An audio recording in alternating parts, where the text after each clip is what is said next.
Mummy, आपकी चाय।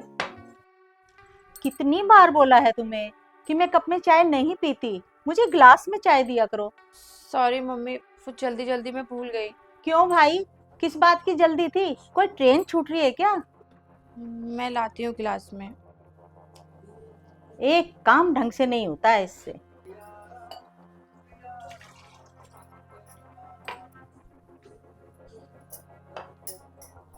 हम्म, सुनिए, मुझे आपसे कुछ बात करनी है। यार पूजा, अभी नहीं, शाम में बात करेंगे। ऑलरेडी दुकान के लिए बहुत लेट हो गया हूँ। मेरे लिए तो कभी आपके पास वक्त ही नहीं होता। अरे यार तुम भी ना। अच्छा बताओ क्या बात है। 2 साल से ऊपर हो गए हमारी शादी को, और इन 2 सालों में मुश्किल से ऐसे 6 महीने बीते होंगे जिसमें मम्मी ने मुझसे अच्छे से बात की थी, मुझे समझा था, मेरी चीज़ों को एक्सेप्ट किया था। पर उसके बाद से तो वो सिर्फ मेरी कमियां ढूंढती रहती हैं, हर काम में मेरी गलती निकालती हैं, और दिन भर बस मुझे ताने मारती रहती हैं। और आप ये सब जानते हुए भी चुप रहते हो। क्या मैं आपकी जिम्मेदारी नहीं हूँ, या मेरी कोई सेल्फ रिस्पेक्ट नहीं है, या फिर मुझे इन चीज़ों का बुरा नहीं लगता?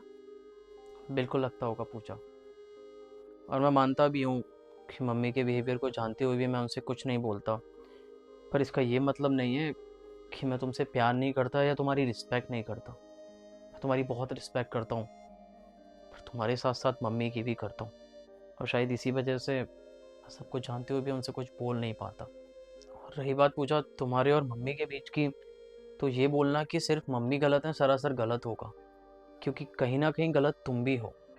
जैसे कि तुम्हें पता है कि मम्मी को स्टील के गिलास में चाय चाहिए होती है, पर तुम बहुत बार उन्हें कांच के कप में दे देती हो। उन्होंने तुम्हें बोल रखा है कि रात में चावल बनाते समय उनमें लौंग डाल दिया करो, जिससे वो नुकसान ना दे, पर तुम अक्सर लौंग डालना भूल जाती हो। देखो पूजा, मैं ये सब इसलिए नहीं बोल रहा कि मैं तुम्हें नीचा दिखाना चाहता हूँ या फिर मैं मम्मी की साइड ले रहा हूँ। मैं बस इसलिए बोल रहा हूँ ताकि तुम ये समझ पाओ कि इस दुनिया में हर कोई परफेक्ट नहीं होता, और ना ही हमारे जैसा होता है। तो जो जैसा है हमें उसे वैसे ही एक्सेप्ट करना चाहिए। और यार रही बात तुम्हारी और मम्मी की, तो तुम दोनों सास बहू हो, और हर सास बहू के बीच में नोक झोंक तो होती रहती है। इसलिए प्लीज मुझे इन सब से दूर रखो, और तुम दोनों माँ बेटी अपने तरीके से संभाल लो बात को। अरे मम्मी जी, आप क्यों सेकने लगी? मैं बस आ ही रही थी। 15 मिनट से अंदर हो। मुझे लगा तुम उसके साथ कोई जरूरी मीटिंग कर रही हो, इसलिए मैं खुद सेकने लग गई। आप रहने दीजिए, मैं सेकती हूँ। आओ सेको। मेरे तो हाथ में ही दर्द हो गया इतनी देर में।